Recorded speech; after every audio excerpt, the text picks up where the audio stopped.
the United States military has begun strikes against Al-Qaeda terrorist training camps in Afghanistan. Human rights are women's rights, and women's rights are human rights.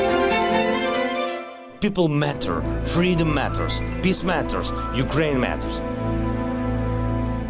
Olá, bem-vindos a mais um episódio de A História Repete-se, com Henrique Monteiro. Olá, Henrique.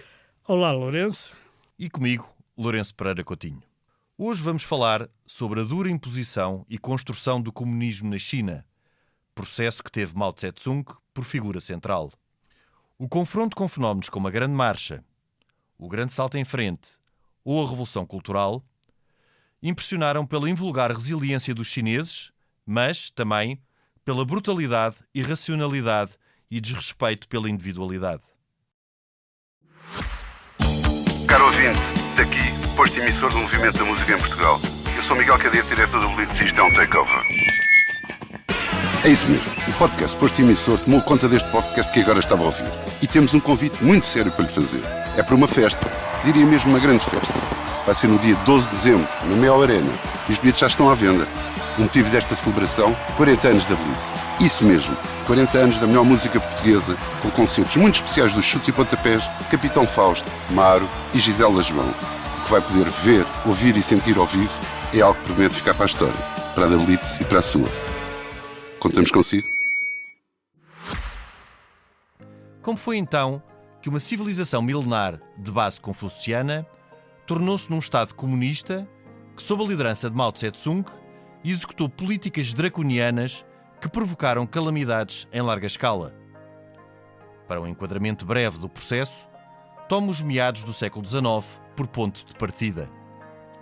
A China era governada desde 1644 pela dinastia Qing, de origem Manchu, que nunca foi inteiramente aceite pelos chineses. O imperador era uma entidade a meio caminho entre o humano e o divino, que vivia fechado na cidade proibida, com o poder, corrupto e ineficiente, a ser exercido por mandarins e eunucos. O secular isolamento chinês foi então quebrado pelas potências ocidentais, sobretudo o Reino Unido, que forçaram o imperador a assinar tratados comerciais. As guerras do ópio e a imposição de tratados desiguais contribuíram para que o século XIX ficasse lembrado na China como o século da humilhação nacional. Para piorar, em finais do século XIX, os chineses foram derrotados pelo moderno exército japonês. Isto na Guerra Sino-Japonesa de 1894-95. O que levou à perda da influência chinesa na Península Coreana e à cedência de Taiwan ao Japão. Em janeiro de 1912, o débil regime imperial caiu sem surpresas e foi proclamada a República da China. Contudo, o novo regime teve dificuldade em manter a unidade do Estado, algo conseguido a custo pelo Kuomintang, o Partido Nacionalista Chinês.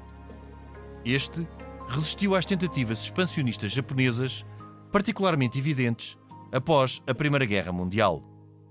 Então, o Partido Nacionalista Chinês aceitou a ajuda do Partido Comunista, que tinha sido fundado em 1921 para combater o inimigo externo. No entanto, a relação entre os nacionalistas e os comunistas alterou-se a partir de 1925, quando Chiang Kai-shek substituiu Sun Yat-sen na liderança do Partido Nacionalista. Não tardou para que começasse a guerra civil entre nacionalistas e comunistas. Em finais da década de 1920, esta parecia ganha pelos nacionalistas. No entanto, a invasão japonesa da Manchúria, em 1931, obrigou a uma aproximação pragmática entre as forças em confronto. A Guerra Civil voltou a acender-se pouco depois. Em outubro de 1934, os comunistas estavam praticamente derrotados, quando Mao Tse-tung protagonizou uma longa marcha de mais de 12 mil quilómetros que, perante adversidades e sofrimentos inimagináveis, conduziu de forma faseada o Exército Vermelho para o norte do país, escapando assim a ser aniquilado pelos nacionalistas e pelos senhores da guerra. A longa marcha trouxe poder e protagonismo a Mao Tse-tung, que em 1935 foi eleito presidente do Politburgo do Partido Comunista Chinês, contando então com o apoio de Stalin. Tal aconteceu pouco antes do início da Segunda Guerra Sino-Japonesa, que levou a nova aliança pragmática entre nacionalistas e comunistas, pacto que Chiang Kai-shek assinou a contragosto. Em 1945, depois de numerosas atrocidades que resultaram na morte de 20 milhões de chineses, o Japão rendeu-se perante a China. Nesta altura, Taiwan voltou à posse do governo de Pequim, depois de ter estado integrada no Japão desde a Guerra Sino-Japonesa de 1894-95.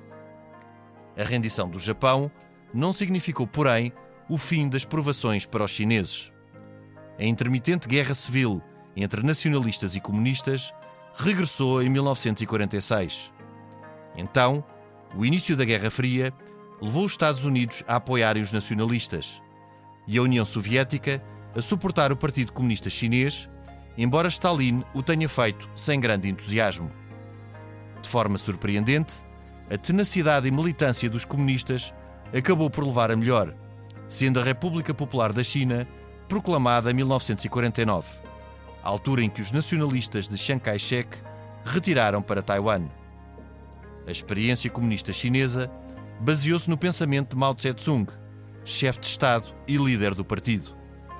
Este identificou o campesinato, e não os trabalhadores urbanos e industriais, como o motor da Revolução Comunista e de uma nova sociedade. Tal levou a afastar-se da União Soviética e do pensamento de Stalin, que desconfiava de Mao e via o gigante chinês como competidor da União Soviética pela liderança do movimento comunista internacional. Stalin e Mao eram líderes diferentes, sendo o pensamento de Mao mais denso que o de Stalin. No entanto, ambos foram completamente desapiedados, não se importando sacrificar vidas humanas em prol da sua ideia de coletivo e do sucesso do Estado comunista. O grande salto em frente, que durou entre 1958 e 1962, marcou uma ruptura com a linha de planeamento soviético e é um bom exemplo da total irrelevância que o sofrimento individual tinha para Mao Tse-tung. Então, o objetivo foi, essencialmente, fazer a China suplantar a produção de aço das grandes potências ocidentais. A ideia, ou aliás, a obsessão, resultou num fracasso completo. Para aumentar a produção, retiraram-se trabalhadores do campo, que produziram aço de má qualidade em indústrias rudimentares. Por sua vez, as autoridades provinciais, desejosas de agradar, inflacionaram os resultados da produção coletiva de cereais, o que levou o Estado a requisitar volumes excessivos que nada deixavam para a população. Os cereais requisitados foram usados para exportação e para pagar a dívida da China para com a União Soviética. Para além de perseguições e execuções em massa contra os inimigos da Revolução, o grande salto em frente resultou, pois, numa grande fome que provocou a morte a cerca de 45 milhões de pessoas. O fracasso do grande salto em frente levou Mao Tse-tung a renunciar à presidência da China, isto em 1958, algo que aconteceu por um curto período de tempo. Em 1964, a China revelou que também já tinha a bomba atómica. Na altura, as relações entre China e União Soviética estavam no seu ponto mais baixo e Brezhnev chegou a equacionar um ataque nuclear contra a China, no que foi dissuadido por Nixon. Mao afirmou então que não temia a bomba atómica, tal como não temia fomes.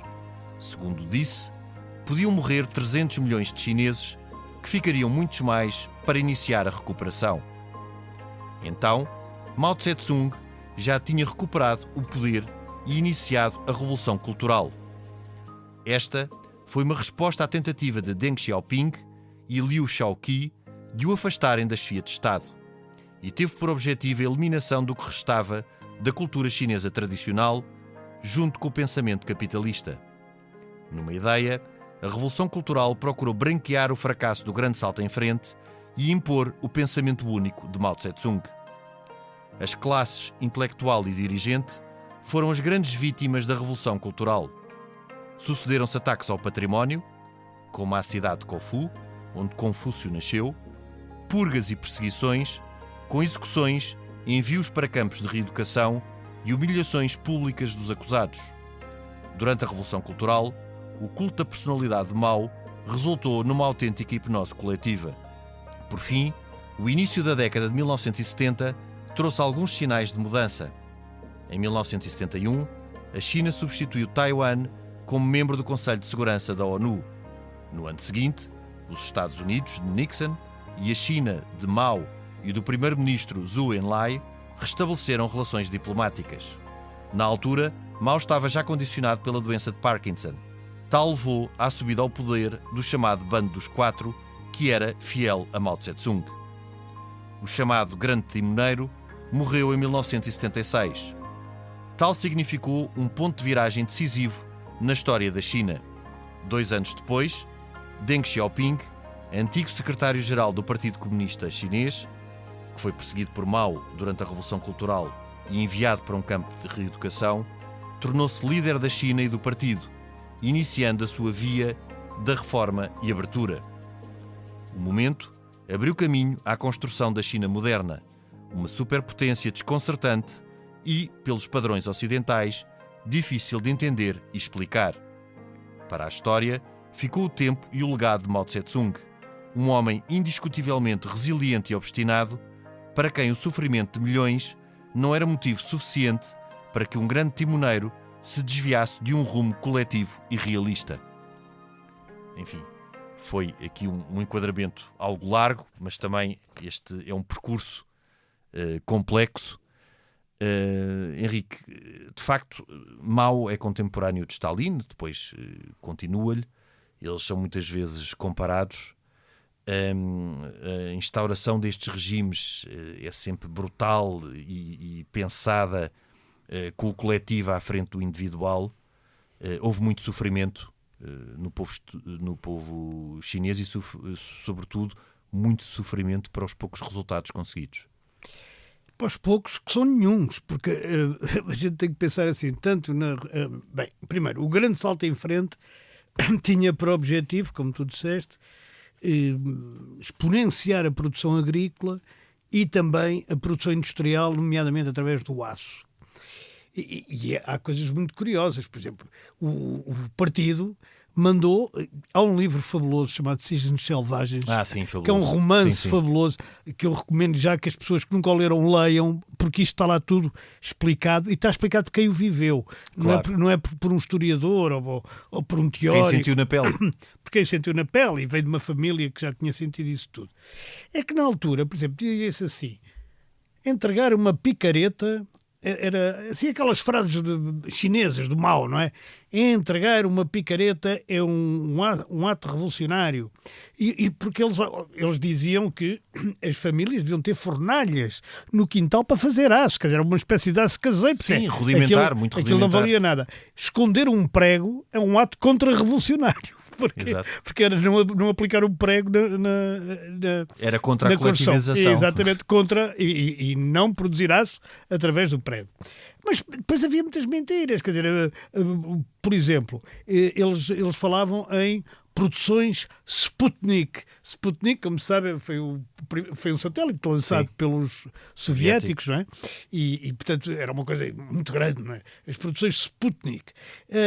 E então aí eles conseguem coisas absolutamente... Anunciam, mas aquilo é tudo mentira. Anunciam coisas perfeitamente loucas, como... num sexto de um hectare, portanto, enfim, para perceber melhor, um sexto de um campo de futebol, eles conseguiam produzir 1,8 toneladas de trigo. Isto era tudo mentira, Claro. Mas depois eles cobravam de acordo, ou seja, eles que fabricavam a mentira e depois cobravam aos camponeses de acordo com a mentira que eles tinham. Era tudo uma ilusão. Por exemplo, 1/5 de um hectare produzia, eu tenho aqui, em arroz, era uma coisa também, ainda mais coisa, que era 70 toneladas de arroz. Isto era tudo... Bom, quer dizer, se isto fosse verdade, o mundo nadava em superabundância de comida. E ao mesmo tempo, depois no plano industrial e no plano do aço, como tu disseste, aquilo era tudo aço de má qualidade, ninguém precisava daquele aço para nada e foi Mas sabe o que me faz mais impressão? É como é que há uma hipnose coletiva, de facto. Bom, não, isto foi uma repressão coletiva. Foi uma repressão coletiva, mas uma hipnose coletiva em que quem ousasse E um bocadinho também como o que se passava com Stalin, não era? Que eram purgas Sim, era uma paranoia. Aqui era uma paranoia ligeiramente diferente, mas quem ousasse contrariar estes números irrealistas era imediatamente executado sem qualquer piedade. Mas há aqui um aspecto também importante, é que todo este sofrimento não foi exclusivamente imposto pelos comunistas. Este século XX, os nacionalistas também foram brutais, inclusive na repressão aos comunistas e com execuções sumárias, e os japoneses também cometeram atrocidades. Portanto, toda esta... Os nazis... Ou seja, mas agora pondo na pele, que não é possível fazê-lo, mas tentando imaginar um camponês chinês, ele olhava para todos os lados e por um lado via os nacionalistas de Chiang Kai-shek, que a qualquer momento também podiam exercer atos brutais, os comunistas exatamente da mesma forma e os japoneses exatamente o mesmo. Portanto, foi um sofrimento por todos os lados. Era, mas quer dizer, ele é particular em matéria agrícola, no tempo de Stalin e do Mao. Depois não falamos do Pol Pot, que vem depois, que consegue ser pior. Então é sublimar a loucura. Consegue ser pior em proporção, naturalmente. Repara, quando, eu penso que é no dia 1 de outubro de 49 que a Revolução Comunista... Sim, que a República é proclamada, Socialista, a República Popular da China é proclamada, o Mao diz hoje 1/3 da humanidade está de pé. Porque, quer dizer, a China sempre foi um país, o país com a maior população do mundo. Por acaso agora está a deixar de ser por causa da Índia, Exato. Mas até então era de longe o país com a maior população do mundo. E, portanto, tudo o que... Mas é interessante porque aí, essa ideia, esse objetivo de reerguer a China... pode ter um paralelo, porque estamos aqui no domínio da psicologia das multidões, e de multidões de 300 milhões de pessoas, 600 milhões de pessoas, 600. Porque uma das grandes fragilidades, que foi também a força do Partido Comunista, foi apontar exatamente a fraqueza da China no século XIX face às potências ocidentais. Exato, e a história da China. Portanto, no fundo isto parece quase uma história que já vimos, não é? O Hitler fez a mesma coisa, reerguer a Alemanha... Exato. E o Trump, como é que America Great Pois, Again. o reerguer acaba por chegar às multidões de uma forma, neste caso... Bem, mas no fim do grande salto em frente, os terrenos já estavam completamente limitados, porque primeiro o Mao admite-se, como tu dizes, e vai o limpiá-lo. Aliás, havia um comentário em Portugal, e acho que isto só em português mesmo é que dá, que era de um jornalista qualquer, na altura do regime, não é? Ligado ao regime salazarista, que dizia a China vai de mau a piau. E era uma coisa... limpiá-los. Não, isso era o limpiou-se quando ele caiu num avião que, salvo erro, ia para Moscovo. Sim, foi de uma forma estranha. Ia a fugir para Moscovo, teoricamente. Mas eles dizem que não. Depois aqui porque aí também há muitas desconfianças entre eles à mistura. Exatamente. E ele era, por um lado, herdeiro de Mao, por outro, opositor. O que é verdade é que nos balanços mais rigorosos que se consegue fazer sobre o grande salto em frente, resulta que 45 milhões de pessoas morreram de fome. Portanto, eu não estou a dizer que morreram assassinadas. De fome. Foi como o Holodomor na Ucrânia, que foi muito menos gente, naturalmente, mas foram 45 milhões de pessoas morreram de fome. Porque eles levaram as pessoas todas para a indústria e para fazer com as panelas, iam fazer aço, iam fazer com as picaretas e com os pregos e mais não sei o quê. Depois a agricultura entrou em colapso, depois vieram os pardais e o Mao Tse-tung mandou bater em panelas para eles afastarem os pardais e toda a gente para os campos. Henrique, mas isso é um sintoma de uma loucura extrema. Esse caso dos pardais, eu vi agora num documentário até de preparação deste programa, aquela ideia de que os pardais eram os responsáveis por irem comendo os cereais e isso ser um dos motivos da escassez. E eles põem as pessoas dia e noite a bater panelas e a acenar para o ar para não deixar os pardais pousarem. Portanto, a maioria dos pardais acabavam por morrer de exaustão. O que é que aconteceu? Morreram 2 bilhões de pardais. Estima-se que morreram 2 bilhões de pardais com essa história. O que é que isto provocou? Imediatamente, um aumento de pragas. porque aumentaram os Exatamente, insetos. claro. Portanto, e isso ainda provoca mais fome. Esta fome era perfeitamente, não foi só um caso de más colheitas ou de azares, foi de coisas completamente absurdas no domínio da alienação coletiva, porque as pessoas estavam completamente alienadas pela propaganda do regime. Por exemplo, o que se passava, como tu falaste, é que os armazéns estavam muitos deles cheios de cereais, só que esses cereais eram para exportação, e eram para pagar a dívida à União Soviética, exatamente porque todos os números estavam adulterados. Estavam todos errados. Aliás, há uma anedota que se contava na Rússia, na União Soviética, e que se contava na China, que era das batatas, não é? Mas aqui na China podia ser com arroz ou com trigo ou outra coisa qualquer, que era o inspetor que ia lá e perguntava: então como é que está isto de produção de trigo? E ele dizia: trigo temos imenso, empilhado chega às barbas de Deus. E eu dizia: está bem, então e centeio? Centeio, é uma coisa magnífica. Ainda mais. Empilhados chegam às barbas de Deus. Então e as batatas? É a mesma coisa. As batatas é fabuloso. Empilhadas chegam às barbas de Deus. Até que o comissário lhe diz: camarada, olha que da nossa doutrina Deus não existe. Ele diz: nem as batatas. Portanto, quer dizer, pois, estávamos em sintonia. Há uma coisa aqui que era, e que na China era a mesma coisa, porque eles inflacionavam os números, mas não era inflacionar um bocadinho, não era dizer assim, e tal, era 1,5, não, é 1,7. Não, era para o quinto, para 10 vezes mais, para coisas. E cobravam impostos, e não sei, dízimas ou o que fosse, sobre essa coisa, e ainda por cima não as vendiam, ou nem as distribuíam pelo povo que estava a morrer de fome, como tu dizes, iam para exportação. E olha, isso tudo levou ao que, como tu sabes, o chinês, mesmo o idioma chinês é sempre muito eufemístico, não é? E, portanto, a grande fome da China deve-se, de acordo com a doutrina depois vigente, a 3 anos de desastres naturais e 3 anos de dificuldade. Não é mais do que isto. Pois, quer dizer, muito eufemístico. É muito eufemístico.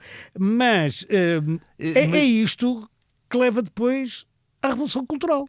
Sim, no fundo a Revolução Cultural é uma forma de esconder, exatamente, mascarar o seu fracasso. Mascarar o fracasso e dizer que o fracasso se deve, repara bem, a perversidade deste pensamento, se deve à sabotagem dos camponeses e dos burgueses, se é que havia burgueses lá, à sabotagem dos anticomunistas, dos antirrevolucionários, dos contra-revolucionários, que tinham sabotado aquilo tudo, e portanto era preciso uma revolução cultural para extirpar o pensamento tradicional e pôr-lhes lá dentro o pensamento novo, que é quando faz o livro vermelho do Mao Tse-tung, não é? Que é o livro que os estudantes todos... Sim, e repara, a Bíblia do Mao, quase, a Bíblia do Mao, do pensamento do Mao. Repara onde é que ele vai buscar. Isto, hoje em dia, diz-nos alguma coisa. Às universidades.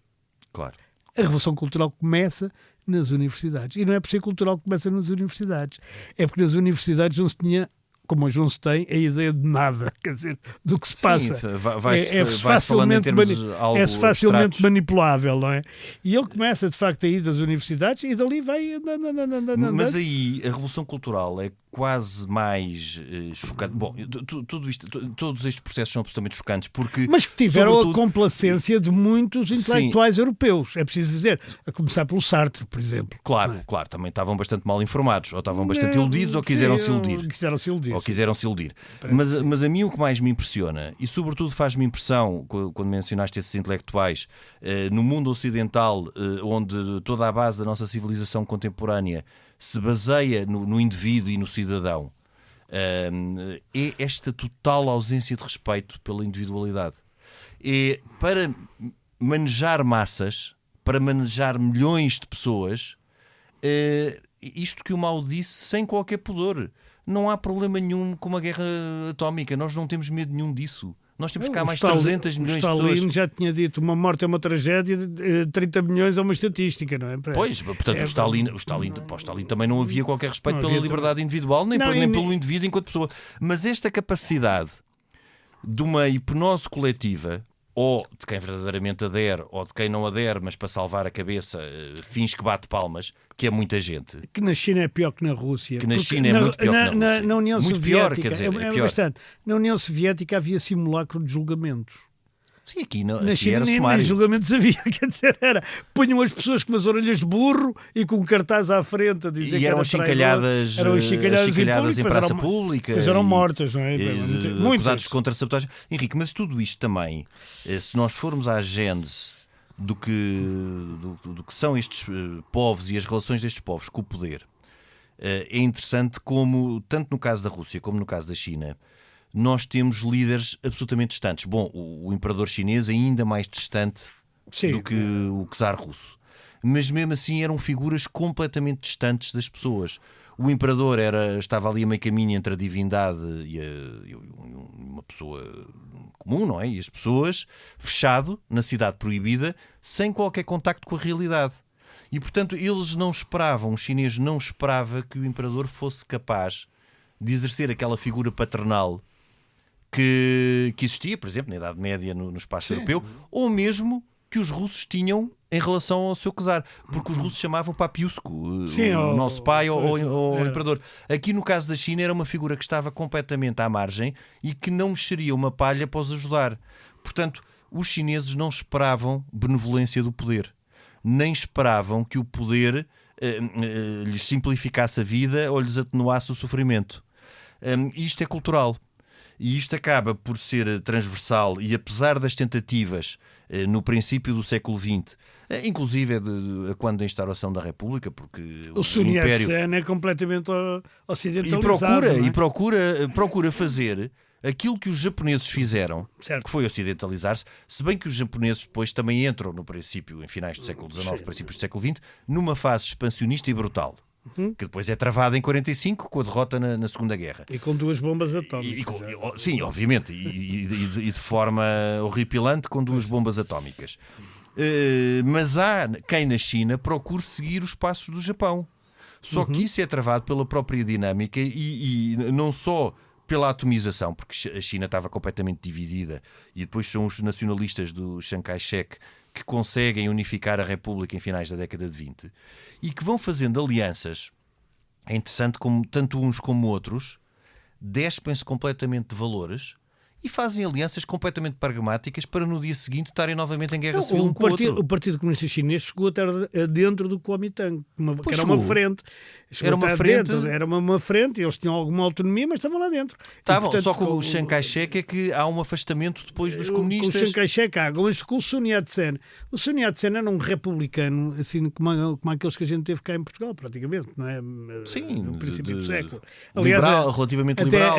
Até as datas são semelhantes, porque é 1911 na China, 1910. A data de fundação do Partido Comunista Chinês é no mesmo ano que do Partido português. É em Xangai. Eu estive lá, por acaso, na casa onde foi fundado o Partido Comunista Chinês. Não na fundação. Não, na fundação. Na fundação faltava pouco. Ainda eras Faltava pouco para nascer o meu pai. Não era eu. Ainda eras um rapaz de calções. Exatamente. Mas é curioso, porque o Mao, quer dizer, larga o poder e ele larga o poder para fingir que é um dos muitos. Nunca largando. Mas nunca largou. E ele a seguir, quando faz o grupo da Revolução Cultural e lança o célebre livro vermelho, que era o pensamento maoísta e tudo isso, o que é que ele inventa? Quer dizer, e fabula, não é? Ele diz que vários elementos infiltraram no governo, na sociedade, elementos burgueses, capitalistas, e apelou aos jovens, os jovens universitários sobretudo, com uma frase que ficou célebre, que era fogo sobre o quartel-general. Exato, que é como começa, é o ponto de partida da Revolução Cultural. Portanto, fogo sobre o que era o quartel-general? Era o poder, digamos, instalado, não é? Exato. Todos, menos ele e a atriz que vivia com ele, que agora não me lembro o nome, e que era do Bando dos Quatro. Que depois foi do Bando dos Quatro naquele... A sua segunda mulher, porque parece que a primeira mulher do Mao foi ferida em combate durante a Segunda Guerra e depois teve que ir para um tratamento na União Soviética, foi para um hospício. Exatamente, aquilo deixou. Aliás, a luta entre a União Soviética e a China, que chega depois à ruptura completa, não é? Sim. Mais tarde, eu acho que tem sobretudo a ver com o facto dos russos não ficarem contentes por poderem perder a liderança do movimento comunista internacional. Claro. É, portanto, que a China era muito grande e a China tinha influências depois ali na Coreia, e tinha, como teve, aliás, não é? E ainda hoje a estética da Coreia do Norte é mais pró-chinesa do que outra coisa. Sim, até esta ideia da liderança e daquela. O que nós vemos hoje, eles a fazerem na Coreia do Norte com aquelas palmas e aquela alegria teatral com o grande líder, tudo isso é muito inspirado na Revolução Cultural e é mau. É maoísta. Mas Henrique, essa situação entre as relações tensas entre a União Soviética e a China já existiam muito antes da Segunda Guerra, com Stalin a desconfiar.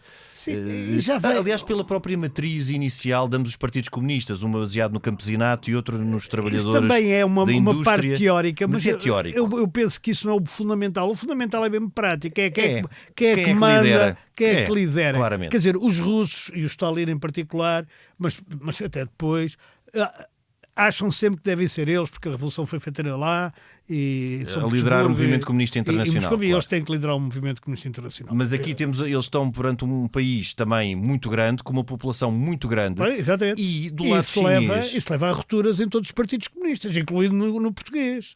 Claro, claro. E, por exemplo, o Cunhal foi dos grandes apoiantes dos soviéticos contra os chineses. A Albânia... É maoísta, foi o único que eles conseguiram. É o único na Europa que continua, exatamente, que fica mais ou menos. E o grande maoísta. salto em frente, esta ideia também de tornar a China, ou de fazer a China igualar os grandes produtores de aço, era para igualar a União Soviética, porque o grande objetivo. Ultrapassar, porque o grande objetivo soviético do Stalin inicial foi de suplantar o Ocidente como grande potência industrial mundial. Portanto, há sempre esta tentativa de equiparação. Era a eletrificação, caminhos de ferro e aço. Isso já o Lenin dizia que era assim que se... Mas a gente não se pode esquecer dos jovens, e eu volto aos jovens, porque os jovens fazem uma espécie de unidade chamada os guardas vermelhos. Sim. E os guardas vermelhos... Agora voltamos à Revolução Cultural. Os guardas vermelhos são os grandes assassinos, mesmo que eles não tivessem essa consciência e que fossem ainda jovens, muito jovens. Alguns tinham 15, foram 16 instrumentalizados, anos, outros foram por convictos. Exatamente. Mas eles foram, e começou pelo chamado Agosto Vermelho em Pequim, e depois aquilo estende-se para o Hunan e para várias cidades da China e regiões da China, e aquilo torna-se de facto um culto da personalidade brutal, porque eles andavam todos com o livro vermelho do Mao Tse-tung, repetiam frases do Mao Tse-tung que quer dizer, não querem dizer nada, no sentido, por exemplo, todos os comunistas devem saber nadar para atravessar o Yangtze, que é o Rio Amarelo, ou lá que é. Sim. Pá, também, ok. ou coisas desta... Henrique, houve um episódio... O imperialismo é um tigre de papel. São coisas assim, não é? Houve um episódio que eu até estávamos aqui a falar em off, que se baseou e ficou conhecido pela febre da manga, ou das mangas, quando em agosto de 1968 um ministro dos negócios estrangeiros do Paquistão enviou 40 mangas de oferta ao Mao Tse-tung, porque era considerado um fruto muito raro e um símbolo também da intemporalidade e da imortalidade. Estas mangas foram tidas houve quase um culto destas mangas, que foram enviadas para algumas zonas industriais e para algumas povoações, quase para se prestar culto, numa paranoia completamente irracional, e bater palmas às mangas como um grande símbolo de uma lealdade imortal para com o grande líder. No meio de toda esta gente, lá há alguém com 2 dedos de testa e que não se conteve, e que acaba por dizer, bom, isto é um fruto absolutamente normal, que não é muito diferente de uma batata.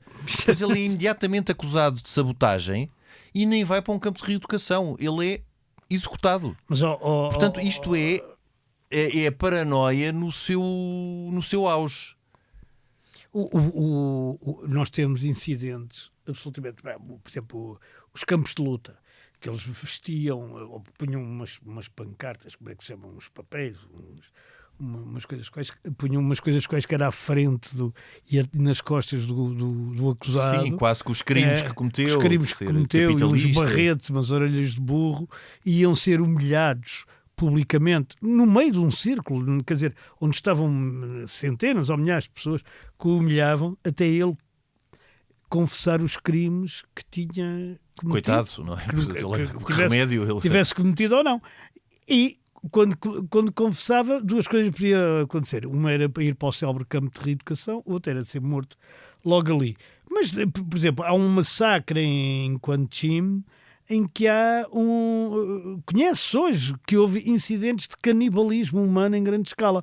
Coisa que, aliás, também houve na Ucrânia durante o Holodomor. Sim. E durante a Guerra Civil E é curioso que é daí russa. aquela ideia de que os comunistas comem criancinhas, quer dizer, vem desses atos de canibalismo motivados pela fome e pelo ódio completo. Sim, pela psicose coletiva. Sim. Coisas assim estranhas.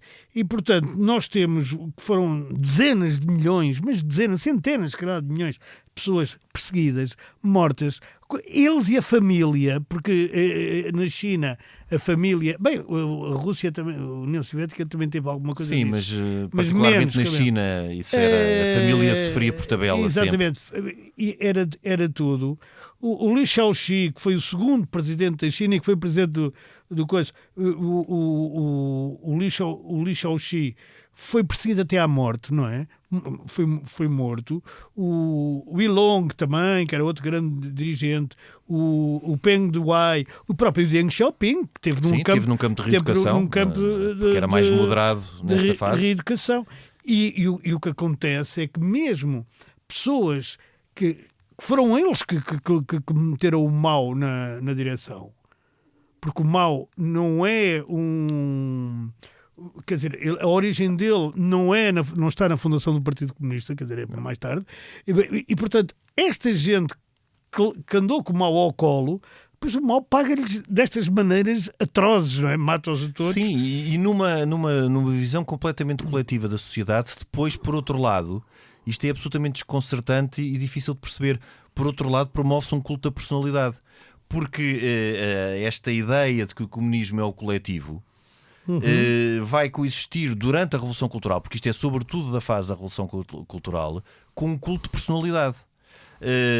O que não deixa de ser estranho. E depois também há aqui, olhando em perspectiva, aquilo que foi o impacto da China. Nós hoje em dia olhamos para a China como uma superpotência, inegavelmente como uma superpotência. Acho que se achar da China, é óbvio que hoje em dia as duas superpotências são os Estados Unidos e a China. Mas a China, durante todo este tempo, consegue alguns sucessos. A Guerra da Coreia, logo um dos primeiros. Logo depois da fundação... Mas a Guerra da Coreia tem a União Soviética também. Também, sim, mas a China também. A China também participa e acaba por estar no campo daqueles que conseguem ali suster... A China consegue meter milhões de pessoas dentro da Coreia. Claro, quer dizer, como agora a Coreia mete linguagem, com certeza, como a Coreia mete na Rússia. Porque é a linguagem dos milhões, exatamente, não é? Mas acaba por ser uma vitória. Mas a China... permanece ali, até as próprias potências ocidentais não sabem bem como lidar com a China, porque a China, por um lado, é um regime comunista e a ideia durante a Guerra Fria é sobretudo de oposição a todos os regimes comunistas. Por outro lado, não é um regime aliado da União Soviética, e isso torna-se muito claro após a morte de Stalin em 1953, com Khrushchev. Ainda será pior do que com Stalin, aí dá-se dá-se a ruptura. A ruptura em 56, quando é o relatório dos crimes de Stalin, que aliás os chineses aproveitam. Claro. No movimento comunista internacional para dizer este Khrushchev é um traidor ao camarada Stalin. E portanto nós é que somos os verdadeiros. Nós é que somos os verdadeiros stalinistas. Claro. Tanto que nos maoístas, se tu fores ver, há 5 figuras: Marx, Engels, Lenin, Stalin e Mao Zedong. Enquanto nos comunistas tradicionais só há 3, que é Marx, Engels e Lenin. Claro. Nem sequer o Stalin entra. Claro. Mas isto mostra também como o Ocidente tem alguma dificuldade em lidar com a China, sendo que após uma década de 60, onde essas relações com a União Soviética continuam tensas, inclusive, como eu falei aqui na introdução, de uma possível guerra entre ambos, onde Brezhnev chegou a equacionar usar armas atómicas, há uma aproximação, já no tempo da administração Nixon, e com Kissinger também, que vai ser também aqui um ponto de inversão. É a política do ping-pong, mas isso já é... em 72, e já numa altura de Mao, quando Mao está com... E quem está no poder a partir de 72 é o Gangue dos Quatro. O Gangue dos Quatro, lá está, é a viúva que agora mesmo... Sim, eu também...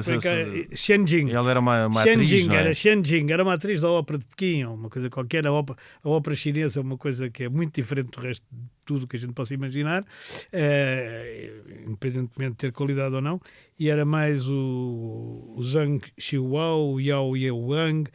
Há uma fotografia fabulosa. E o Zhou Enlai, o primeiro-ministro, que consegue miraculosamente escapar às purgas. Mas o Zhou Enlai era um moderado, não era? Sim.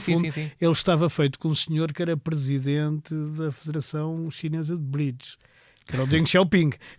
Na altura era o oposto dele. Sim. Mas há uma fotografia fabulosa, não sei se alguma vez viste, que é o Comitê Central todo do Partido Comunista Chinês. Em 1976, a seguir à morte do 76, Mao Tse-tung, talvez. até 76. A seguir à morte do Mao Tse-tung, está o Comitê Central do Partido Comunista para ir prestar homenagem. E naquela fila de pessoas vê-se que faltam 3 mais 1. Que eram os 4. É o bando dos 4 que são apagados completamente da fotografia. Uma tática staliniana. Não se sabe o que é que lhes aconteceu, mas eu devo dizer que para a China, provavelmente, e para a história da humanidade e para o humanismo, ainda bem que foram afastados, porque a viúva do Mao, digamos, assim, em linguagem popular, era mais louca do que ele próprio. Sim. Era uma radical... Tão radical como ele, porque, Exatamente. Como é óbvio, este é outro ponto também importante, é que Mao não estava sozinho. Ou seja, se uma pessoa tiver uma ideia completamente insana, não consegue mover 700 milhões de pessoas, 800 milhões de pessoas que era a população da China naquela altura. Tem que ter outros loucos a acolitá-los e outras pessoas que acreditem nestas coisas. E isso aconteceu.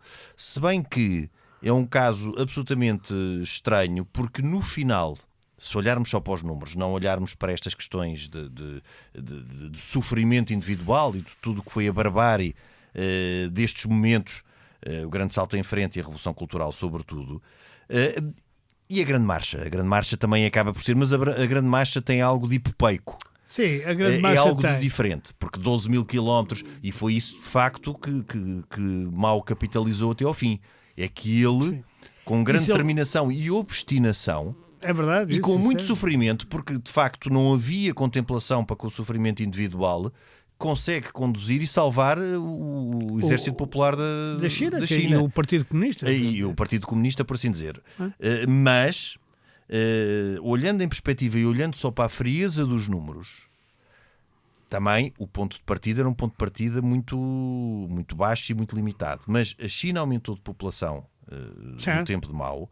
O PIB per capita subiu, a taxa de alfabetização também, o que é estranhíssimo se nós compararmos e contrastarmos com toda esta barbárie e com estas fomes. Sim, mas depois subiu muito mais.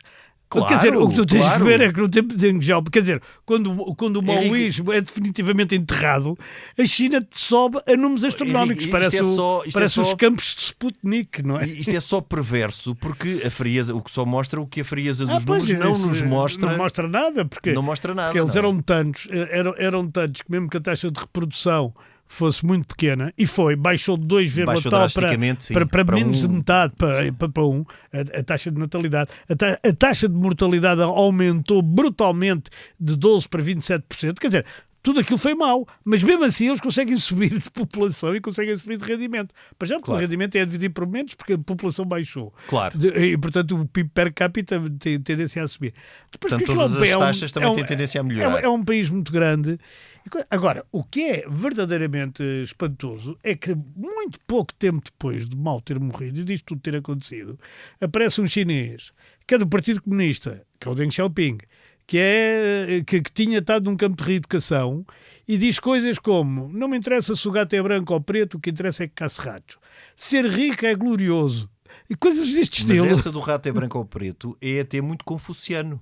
Pois é. O que é interessante, porque a Revolução Cultural pôs e mesmo completamente... o bando dos 4, que é já depois do Limpial, de se ter limpiado, não é? Sim. Que teria a fugir. Ou de o terem limpiado. E a de avião, parece que a caminho de Moscovo, dizem os detratores, não sei para onde é que ele iria, mas eles tinham uma palavra de ordem que era Confúcio e Lin acabar com o pensamento deles. Quer dizer, a ideia era esta. O pensamento do Mao é superior ao pensamento do Lin, que era o Lin Biao, e do Confúcio. Portanto, eles faziam uma guerra constante ao confucionismo e aos princípios e do nessa altura, confucionismo. na Revolução Cultural, já falámos aqui sobre fomes e sobre a morte de milhões de pessoas, mas estamos aqui a assinalar também no fundo, uma limpeza cultural absolutamente que causa indignação de tudo o que era o património chinês anterior ao tempo comunista. Portanto, estamos a falar numa civilização milenar que Mao Tse-tung e os seus entusiastas da Revolução Cultural procuraram simplesmente apagar em 3 ou 4 anos. Exato. Quer dizer, isso foi apagar. É um genocídio cultural, se é que se pode aplicar eles fazem, essa... Há professores da universidade que têm destinos completamente trágicos, não é? Os que não conseguem fugir e que são considerados contra-revolucionários. Os alunos invadiam as salas de aula e punham umas orelhas de burro no professor e levavam-no para a praça pública com os crimes. Com uma humilhação total, chicoteavam-nos, quer dizer, era coisa, depois matavam-nos também, quer dizer, aquilo era o menos, digamos, o chicote, para muitos era o menos. Mas quer dizer, aquilo foi uma psicose coletiva. Não acho que tenha sido uma psicose coletiva. Eu acho que este tipo de psicoses coletivas geram-se em regimes ultra-totalitários. Não, claro. Porque tu também claro. vês o comício de Nuremberg é o quê? É uma psicose coletiva, sim. E os processos de Moscou e essas coisas. Mas aí repara, aí até nos comícios e na ascensão nazi, depois quando os nazis fixam no poder já é diferente. Mas no momento da ascensão, em que ainda havia liberdade para optar por estar lá ou não, quem esteve entra num processo de psicose coletiva. Pois. Não é? E entra ali naquele empolgamento e naquelas palmas e naquela loucura coletiva. Que hoje a gente também tem em algumas igrejas ou seitas ou coisas assim. Sim. São processos muito complexos, de psicologia coletiva muito complexos e que podem ter consequências atrozes, como foi o caso aqui desta fase da história da China. Bom. Henrique, nós, até para a semana. A gravação e sonoplastia esteve a cargo de Tomás Delfim. Nós voltamos na próxima semana, noutro tempo e noutro espaço.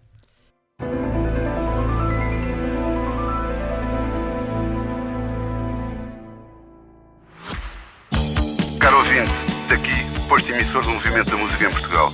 Eu sou Miguel Cadete, diretor do Boletim Isto é um Takeover. É isso mesmo. O podcast Posto Emissor tomou conta deste podcast que agora estava a ouvir. E temos um convite muito sério para lhe fazer. É para uma festa, diria mesmo uma grande festa. Vai ser no dia 12 de dezembro, na Mel Arena. E os bilhetes já estão à venda. O motivo desta celebração, 40 anos da Blitz. Isso mesmo, 40 anos da melhor música portuguesa, com concertos muito especiais dos Chutes e Pontapés, Capitão Fausto, Maro e Gisela João. O que vai poder ver, ouvir e sentir ao vivo é algo que promete ficar para a história, para a da Blitz e para a sua. Contamos consigo?